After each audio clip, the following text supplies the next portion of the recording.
जय जवान जय किसान। सभी छात्रों को मेरा प्यार भरा नमस्कार।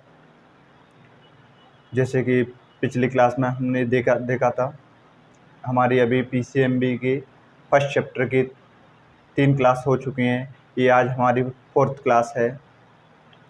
इसमें हम आगे देखते हैं अगले वाले क्वेश्चन जो हमारे कुछ चैप्टर के रह गए थे, उन क्वेश्चन को कवर करेंगे। तो प्लीज़ आप इस वीडियो को अंत तक ज़रूर देखें और इसका लाभ उठाएं। चलिए अगला हमारा क्वेश्चन है, क्वेश्चन नंबर 20। सूर्य ग्रहण किसे कहते हैं, इसका सचित्र वर्णन कीजिए। एमपी बोर्ड एग्जाम में आता है क्या कोई सूर्य ग्रहण किसे कहते हैं, इसका सचित्र वर्णन कीजिए, या सूर्य ग्रहण को समझाइए, इसका सचित्र वर्णन कीजिए। चलिए देखते हैं इसकी डेफिनेशन। हेडिंग डाल के आपको लिखना है कि सूर्य ग्रहण, इसको हम इंग्लिश में बोलते हैं सोलर इक्लिप्स। क्या बोलते हैं? Solar Eclipse. जब चंद्रमा चक्कर लगाते हुए, ध्यान से समझने की कोशिश करना, क्वेश्चन को ध्यान से समझोगे तभी आपको समझ में आएगा। रटना नहीं, हम लोगों को इसको बेसिकली समझना है और सीखना है। तो ध्यान से समझने की कोशिश करना कि सूर्य ग्रहण किसे कहते हैं। जब चंद्रमा चक्कर लगाते हुए सूर्य एवं पृथ्वी के ठीक बीचों बीच एक सीधी रेखा में आ जाता है, तब पड़ने वाले ग्रहण को हम सूर्य ग्रहण कहते हैं। तब पड़ने वाले ग्रहण को हम क्या कहते हैं? सूर्य ग्रहण कहते हैं। तो जैसे कि आपने परिभाषा में देखा, परिभाषा में क्या देखा कि जब चंद्रमा चक्कर लगाते हुए सूर्य और पृथ्वी के ठीक बीचों बीच एक सीधी रेखा में आ जाता है, तब पड़ने वाले ग्रहण को हम सूर्य ग्रहण कहते हैं। जैसे कि अभी आपको इमेज के माध्यम से समझाऊंगा कहाँ चंद्रमा आता, कब सूर्य ग्रहण पड़ता है। तो परिभाषा आपको समझ में आई। जब चंद्रमा चक्कर लगाते हुए सूर्य और पृथ्वी के ठीक बीचों बीच एक सीधी रेखा में आ जाता है, तब पड़ने वाले ग्रहण को हम क्या कहते हैं? सूर्य ग्रहण कहते हैं। आगे देखिए, सामान्यतः सूर्य ग्रहण सदैव या सूर्य ग्रहण हमेशा अमावस्या के दिन ही पड़ता है। सूर्य ग्रहण कब पड़ता है? अमावस्या के दिन ही पड़ता है। चलिए इस डायग्राम के माध्यम से आपको इमेज के माध्यम से समझाता हूँ क्या है। ये यहाँ पर ये दिखाई दे रहा है, ये हमारा सूर्य है। ये क्या है? सूर्य है। और ये हमारा क्या है? चंद्रमा है। ये हमारी पृथ्वी है। इतना तो आपको जब सौरमंडल पढ़े होंगे, इतना तो आपको पता ही होगा कि सूर्य अपनी जगह स्थिर रहता है, सूर्य कभी चक्कर नहीं लगाता, एक जगह स्थिर है। और पृथ्वी चक्कर लगाती है, तो पृथ्वी सिर्फ अपनी धुरी पर चक्कर लगाती है, अपनी धुरी पर ही रोटेट होती है, धुरी पर ही घूमती रहती है। तो ये, और चंद्रमा हमारा जो होता है, ये लाइन दिखाई दे रही है वाइट वाइट वाली, ये चंद्रमा हमेशा पृथ्वी का चक्कर लगाता है। तो सूर्य ग्रहण किसे कहते हैं? क्वेश्चन आपके लिए आ गया कि सूर्य ग्रहण किसे कहते हैं, सचित्र वर्णन कीजिए। तो आपको कैसे समझाना है, परिभाषा देखिए, परिभाषा भूल जाइए कि परिभाषा में आपने क्या पढ़ा, यहाँ से समझिए, आप ध्यान से समझने की कोशिश करना। तो मैंने आपको परिभाषा में क्या बताया था? जब चंद्रमा चक्कर लगाते हुए पृथ्वी और सूर्य, या सूर्य और पृथ्वी, आगे पीछे कुछ भी लिख सकते हो। जब चंद्रमा चक्कर लगाते हुए सूर्य और पृथ्वी के ठीक बीचों बीच एक सीधी रेखा में आ जाता है, तब पड़ने वाले ग्रहण को हम सूर्य ग्रहण कहते हैं। तब पड़ने वाले ग्रहण को हम क्या कहते हैं? सूर्य ग्रहण कहते हैं। सूर्य ग्रहण कहते हैं। और सूर्य ग्रहण हमेशा कब पड़ता है? अमावस्या के दिन ही पड़ता है। कब पड़ता है? अमावस्या के दिन ही पड़ता है। आई होप, आशा करता हूँ ये क्वेश्चन आपको अच्छे से समझ में आया होगा इस इमेज के माध्यम से। चलिए अगला क्वेश्चन देखते हैं हम। चंद्र ग्रहण किसे कहते हैं, सचित्र वर्णन कीजिए। चंद्र ग्रहण किसे कहते हैं, इसका सचित्र वर्णन कीजिए। चंद्र ग्रहण, इसको हम लूनार बोलते हैं। चंद्र को क्या बोलते हैं? चंद्र ग्रहण को, चंद्र को क्या बोलते हैं? लूनार बोलते हैं। चंद्रमा को क्या बोलते हैं? लूनार बोलते हैं। देखते हैं आप चंद्र ग्रहण क्या होता है। जब पृथ्वी घूर्णन करती हुई, यहाँ पृथ्वी क्या कर रही है? घूर्णन कर रही है, मतलब पृथ्वी घूम रही है। और पृथ्वी कहाँ घूमती है? अपनी धुरी पर घूमती है। जब पृथ्वी घूर्णन करती हुई सूर्य और चंद्रमा के ठीक बीचों बीच एक सीधी रेखा में आ जाती है, तब पड़ने वाले ग्रहण को हम चंद्र ग्रहण कहते हैं। जब पृथ्वी घूर्णन करती हुई सूर्य और चंद्रमा के ठीक बीचों बीच एक सीधी रेखा में आ जाती है, तब पड़ने वाले ग्रहण को हम चंद्र ग्रहण कहते हैं। और चंद्र ग्रहण हमेशा पूर्णिमा के दिन पड़ता है। ये विशेषकर आपको ध्यान रखना है। आपके ऑब्जेक्टिव में जो 1 नंबर का ऑब्जेक्टिव आएगा उसमें आप बिल्कुल इसका ध्यान रखिए कि चंद्र ग्रहण कब पड़ता है और सूर्य ग्रहण कब पड़ता है। सूर्य ग्रहण अमावस्या के दिन पड़ता है और चंद्र ग्रहण पूर्णिमा के दिन पड़ता है। इस बात को बिल्कुल ध्यान रखिए, क्वेश्चन बनता है इस ऑब्जेक्टिव में। तो आई बात समझ में। अब ध्यान से परिभाषा में मैंने आपको बता दिया, जब पृथ्वी घूर्णन करती हुई सूर्य और चंद्रमा के ठीक बीचों बीच एक सीधी रेखा में आ जाती है, तब पड़ने वाले ग्रहण को हम क्या कहते हैं? चंद्र ग्रहण कहते हैं। और चंद्र ग्रहण हमेशा कब पड़ता है? पूर्णिमा के दिन पड़ता है। अब आप सोच रहे होंगे कि सर पृथ्वी घूर्णन करते हुए सूर्य और चंद्रमा के बीच में कैसे आ जाएगी? बताता हूं। जस्ट हमने अभी आपको क्या बताया था, ये इमेज के माध्यम से देखिए, ध्यान से समझने की कोशिश करिए। इमेज के माध्यम से ये सन है, हमारा सन यानी सूरज है, ये अर्थ यानी पृथ्वी है, ये हमारा मून यानी चंद्रमा है, मून यानी चंद्रमा है। आप ध्यान से समझने की कोशिश करना। मैंने आपको क्या बताया था पहले जब सामने सूर्य ग्रहण पड़ा था? सूर्य ग्रहण मैंने बताया था कि सूर्य अपनी जगह एक स्थिर रहता है, पृथ्वी अपनी धुरी पर ही चक्कर लगाती है और चंद्रमा पृथ्वी के चारों ओर चक्कर लगाता है। चंद्रमा कहाँ लगाता है? पृथ्वी के चारों ओर चक्कर लगाता है। और ध्यान से समझने, अब आप सोचिए पृथ्वी तो अपनी जगह पर ही घूम रही है, पृथ्वी थोड़ी ना चंद्रमा का चक्कर लगा रही है। तो अब पृथ्वी बीच में कैसे आई? पृथ्वी बीच में कैसे आई? और मैंने आपको बताया था उसमें जब चंद्रमा ऐसे चक्कर लगाते लगाते लगाते लगाते लगाते पृथ्वी और सूर्य के बीच में आ जाता है, तब तो उसको हम बोलते हैं सूर्य ग्रहण। और जब इसी प्रकार अगर ये चंद्रमा यहाँ से ऐसे चक्कर लगाते लगाते हुए हमारा इधर आ जाता है, तो हमारा फिर बीच में कौन आ जाएगा? पृथ्वी बीच में आ जाएगी। तो यही परिभाषा है, जब पृथ्वी घूर्णन करते हुए सूर्य और चंद्रमा के ठीक बीचों बीच एक सीधी रेखा में आ जाती है, तब पड़ने वाले ग्रहण को हम चंद्र ग्रहण कहते हैं। बस इसी प्रकार से इमेज के माध्यम से आप इसका डायग्राम भी बना सकते हो। इधर सन बना देना, बीच में लेके आना सन, जैसे भी आपको सबको पता है सूर्य कैसे बनता है, फिर पृथ्वी का बना जाना और उसके बाद इधर चंद्रमा बना देना, ये हमारा बन जाएगा। और ये आपको बता दिया हुआ है अम्ब्रा क्या होती है, पेनम्ब्रा क्या होती है। मैंने जस्ट आपको बताया था कि अम्ब्रा और पेनम्ब्रा क्या होती है, आपको अच्छे से बताया था, ध्यान अच्छे से बताया था कि अम्ब्रा यानी क्या होता है? प्रछाया होती है, और पेनम्ब्रा यानी उपछाया होती है। तो जहाँ प्रकाश की कोई किरण, बिल्कुल किरण नहीं पहुँचती है, उसको बोलते हैं प्रछाया यानी अम्ब्रा, और जहाँ प्रकाश की कुछ किरणें पहुँच जाती है उसको बोलते हैं पेनम्ब्रा। क्या बोलते हैं? पेनम्ब्रा। ठीक है, चलिए आगे अगला क्वेश्चन, अगले क्वेश्चन की ओर चलते हैं। अगला क्वेश्चन नंबर 22, संयुक्त सूक्ष्मदर्शी के कोई दो उपयोग लिखिए। संयुक्त सूक्ष्मदर्शी के कोई दो उपयोग लिखिए। संयुक्त सूक्ष्मदर्शी को हम इंग्लिश में बोलते हैं कंपाउंड माइक्रोस्कोप। यानी सूक्ष्मदर्शी को तो मैं आपको पढ़ा के भी आया हूँ कि सूक्ष्मदर्शी क्या होता है, संयुक्त सूक्ष्मदर्शी क्या होता है। आप संयुक्त सूक्ष्मदर्शी के कोई दो उपयोग बताना। संयुक्त सूक्ष्मदर्शी उसको बोलते हैं जिसमें बहुत से लेंस लगे होते हैं, अलग अलग लेंसों का उपयोग किया जाता है, उसको बोलते हैं संयुक्त सूक्ष्मदर्शी यानी कंपाउंड माइक्रोस्कोप। कंपाउंड माइक्रोस्कोप, इसके कोई दो उपयोग बताना है आपको। मैंने यहाँ 3 उपयोग बताए, कोई भी आप दो उपयोग आप याद कर लीजिए, तीनों याद हो जाए तो और अच्छी बात है। जैसे आप आसानी से किसी एक को भूल भी जाए तो आगे दोनों को लिख सकते हो। तो संयुक्त सूक्ष्मदर्शी के कोई दो उपयोग, प्रयोगशाला में इसका उपयोग खून की जांच करने में किया जाता है। प्रयोगशाला में इसका उपयोग खून की जांच करने में किया जाता है। जैसे कि आपने देखा होगा जब हम बीमार हो जाते हैं या हमारे पेड़ पौधे जब कोई डिसीज लग जाती है तो उनका पता करने के लिए हम कहाँ ले जाते हैं उनको?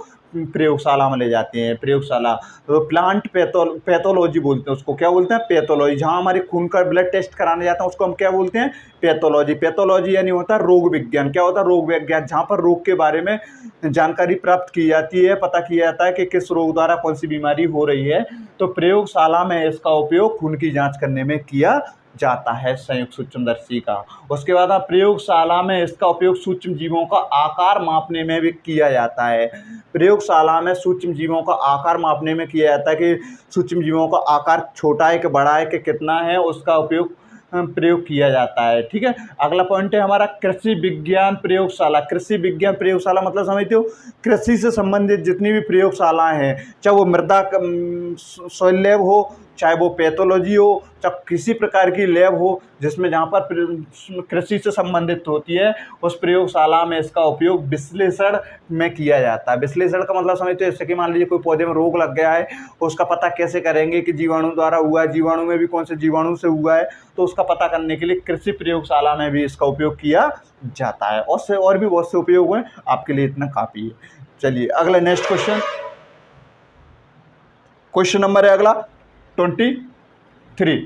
सरल सूक्ष्मदर्शी के कोई दो उपयोग ली। अभी मैंने बताया था आपको कंपाउंड माइक्रोस्कोप, और अगला है हमारा सिंपल माइक्रोस्कोप। इसको हम सरल सूक्ष्मदर्शी कहते हैं। इसके कोई दो उपयोग बताना है। चलिए, इसकी सहायता से सूक्ष्म वस्तुओं को बड़े प्रतिबिंब के रूप में देखा जा सकता है। सरल सूक्ष्मदर्शी का उपयोग कहाँ करते हैं? सरल सूक्ष्मदर्शी का उपयोग हम वहाँ करते हैं जहाँ सूक्ष्म वस्तुओं को बड़े आकार में देखना, मतलब कोई छोटी वस्तु है उसको बड़े आकार में देखना होता है, वहाँ हम सरल सूक्ष्मदर्शी का उपयोग करते हैं। जैसे कि आपने देखा होगा, सरल सूक्ष्मदर्शी का मतलब क्या होता है? एक सिंपल लेंस लगा रहता है।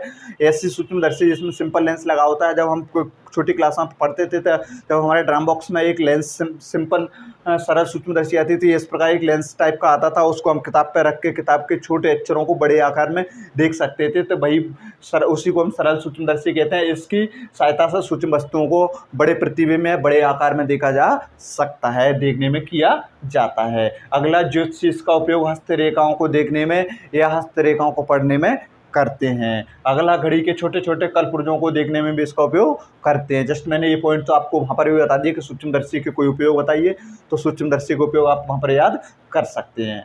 चलिए अगला नेक्स्ट क्वेश्चन है हमारा, आवासी तथा वास्तविक वर्णक्रम में अंतर बताइए। आवासी एवं वास्तविक वर्णक्रम में अंतर बताइए। वर्णक्रम तो मैंने आपको बता ही दिया था कि वर्णक्रम क्या होता है। ठीक है, तो आवासी एवं वास्तविक, आवासी का मतलब क्या होता है और वास्तविक का मतलब क्या जानते हैं, आप अच्छे से बताने वाला हूँ, ध्यान से समझने की कोशिश करना। आवासी तथा वास्तविक वर्णक्रम में अंतर लिखिए।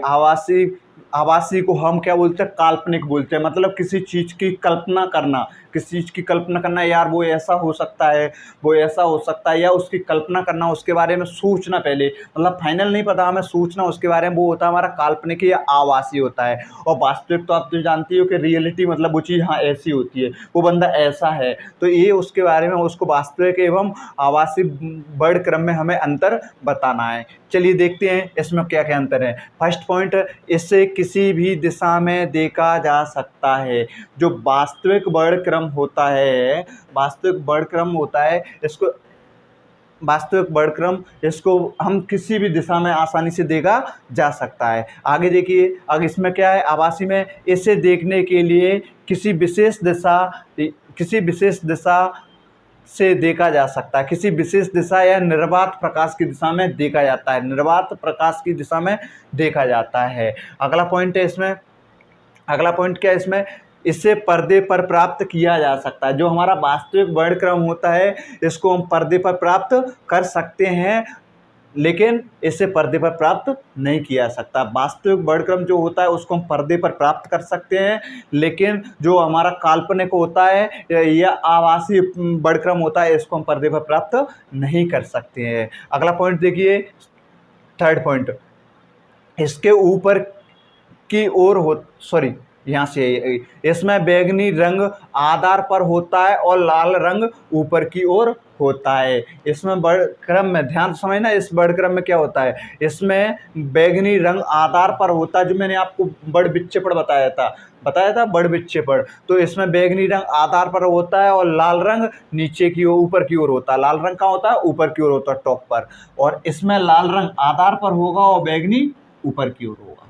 ठीक है, तो आवासी और वास्तविक में ये अंतर है। अगला पॉइंट है हमारा चौथा, यह वर्णक्रम स्रोत के विपरीत और प्राप्त होता है। स्रोत मतलब जो हमारे पास सोर्स है उसके विपरीत प्राप्त होता है। कैसा वो प्राप्त होता है? विपरीत प्राप्त होता है। और यह वर्णक्रम स्रोत के ओर प्राप्त होता है, मतलब जिस ओर हमारा स्रोत है उसी ओर प्राप्त होगा, और यह हमेशा विपरीत दिशा में प्राप्त होता है।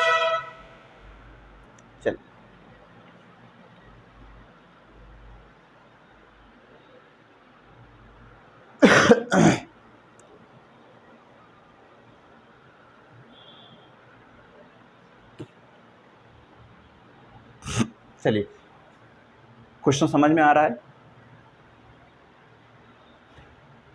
कमेंट करके बताइए अगर क्लास अच्छी लग रही हो, आपको समझ में आ रहा हो तो प्लीज़ वीडियो को लाइक कर दें और अपने सभी दोस्तों को वीडियो को शेयर ज़रूर कर दें, जिससे हमें भी मोटिवेशन मिलता है कि हमारे इतने व्यूअर हो गए, इतने सब्सक्राइबर हो गए, तो हमें थोड़ा मोटिवेट मिलता है और हमें मेहनत करने में और भी आनंद आता है और बहुत मेहनत करने की कोशिश करेंगे आगे। चलिए, अगला क्वेश्चन है हमारा, प्रकाश किरणें किसे कहते हैं, कितने प्रकार की होती हैं? प्रकाश किरणें किसे कहते हैं, प्रकाश किरणें कितने प्रकार की होती हैं? प्रकाश किरणों को हम इंग्लिश में बोलते हैं लाइट रे। लाइट यानी होता है प्रकाश और रे यानी होता है किरण, रे यानी होता है किरण। तो ध्यान से समझने को जब, चलिए थोड़ा सा आगे ऊपर स्क्रॉल कर लेते हैं। जब प्रकाश समांगी माध्यम में एक सीधी रेखा में चलता है, समांगी माध्यम में एक सीधी रेखा में चलता है, तब प्रकाश के इस मार्ग को प्रकाश की किरण कहते हैं। जब प्रकाश समांगी माध्यम में एक सीधी रेखा में चलता है, जब प्रकाश समांगी माध्यम में एक सीधी रेखा में चलता है, मतलब प्रकाश किरण, मैंने आपको बताया प्रकाश के भौतिक गुणों में भी बताया, प्रकाश की किरण हमेशा एक सीधी रेखा में चलती है, प्रकाश हमेशा एक सीधी रेखा में गमन करता है, मैंने ये पॉइंट आपको बताया था।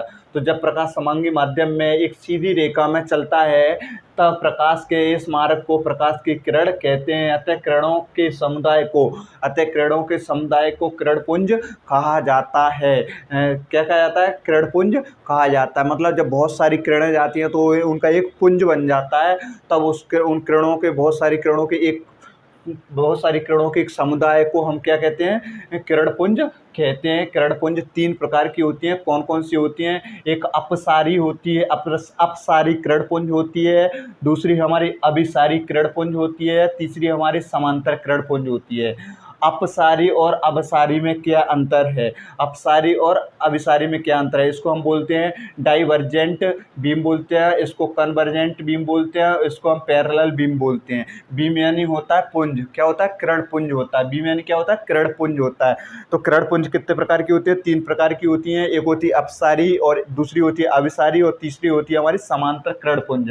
तो ध्यान से समझने की कोशिश करना, इसका डायग्राम नहीं है बट मैं आपको समझा देता हूँ कि किस प्रकार का किरणपुंज क्या होता है। सबसे पहले तो प्रकाश किरण क्या होती है? प्रकाश किरण तो आप जानते हो, जब प्रकाश के समांगी माध्यम में जाता है तो एक सीधी रेखा में चलता है, तो उसको प्रकाश किरण कहते हैं। और जब प्रकाश की बहुत सारी किरणें होती हैं तो उनको हम क्या बोलते हैं? एक किरणपुंज कहा जाता है। प्रकाश की बहुत सारी किरणों के समुदाय को हम क्या कहते हैं? किरणपुंज कहते हैं। क्या कहते हैं? किरणपुंज कहते हैं। चलिए अच्छे से समझने की कोशिश करना, तीनों को क्या होता है, अपसारी क्या होता है, अभिसारी क्या होता है और समांतर किरणपुंज क्या होता है। मान लीजिए, सपोज करिए, जहाँ पर मैंने टॉर्च रखा है और जहाँ से मैं अगर टॉर्च जलाता हूँ, अगर प्रकाश की किरणें, जहाँ से टॉर्च जली प्रकाश की किरणें निकली, अब प्रकाश की किरणें इस प्रकार फैल गई, इस प्रकार जाके दूर फैल गई, तो ये क्या हो गया? अपसारी हो गया। क्या हो गया? अपसारी हो गया। क्या हो गया? अपसारी हो गया। किसी एक जगह से जहाँ से प्रकाश की किरणें निकली और दूर जाने पर वो फैल जाए, तब उसको बोलते हैं हम अपसारी किरणपुंज बोलते हैं। क्या बोलते हैं उसको? अपसारी किरणपुंज बोलते हैं। और अभिसारी का मतलब क्या होता है? जब इसी प्रकार से इसका विपरीत हो जाएगा, उसमें क्या होगा? जैसे मान लीजिए बहुत तेज लाइट, बहुत सारी किरणें, मान लीजिए यहाँ से किरणें इस प्रकार निकली, इस प्रकार यहाँ से निकली इस प्रकार, और एक जगह एक बिंदु पर जाकर एकत्रित हो जाए, तब उसको बोलते हैं अभिसारी किरणपुंज। कन्वर्जेंट, क्या बोलते हैं? कन्वर्जेंट बीम बोलते हैं। उसके बाद समांतर किरणपुंज क्या होता है? ऐसा किरणपुंज जिसमें प्रकाश की सभी किरण समांतर सीधी रेखा में गमन करती हैं। इस प्रकार कोई किरण इस प्रकार जा रही है, इस प्रकार सीधी, बिल्कुल अपनी सीधी रेखा में जाती हैं, तब उसको बोलते हैं समांतर किरणपुंज। तो आई होप, आशा करता हूँ ये चैप्टर हमारा कंप्लीट होने को जा रहा है और कंप्लीट हो भी गया है ये चैप्टर हमारा। इसमें 25 क्वेश्चन है। 25 में से आपको, जब अभी आप याद कर लीजिए, उसके बाद 25 में से आपको आईएमपी क्वेश्चन जो मैं बताऊंगा वो बताऊंगा आपको ओनली 15 क्वेश्चन, जिनमें से आपका कोई भी क्वेश्चन बाहर नहीं जाएगा जब एमपी बोर्ड एग्जाम में ये क्वेश्चन आएंगे तब। चलिए आगे इसमें से जो ऑब्जेक्टिव बनते हैं उन ऑब्जेक्टिव की अगली क्लास होगी हमारी कल। उसके बाद देखेंगे अगली क्लास हमारी कल होगी और उसमें आपको ये सारे ऑब्जेक्टिव मैं इसके कंप्लीट करा दूंगा। मैं आपसे इतना चाहता हूँ कि अगर आपने क्वेश्चनों को अच्छे से पढ़ लिया तो ये आपके ऑब्जेक्टिव आसानी से कंप्लीट हो जाएंगे। चलिए अगली क्लास में हम मिलते हैं। तो आज के लिए इतना ही काफ़ी है। आज के लिए इतना ही काफ़ी है। Thank you so much. जय जवान जय किसान।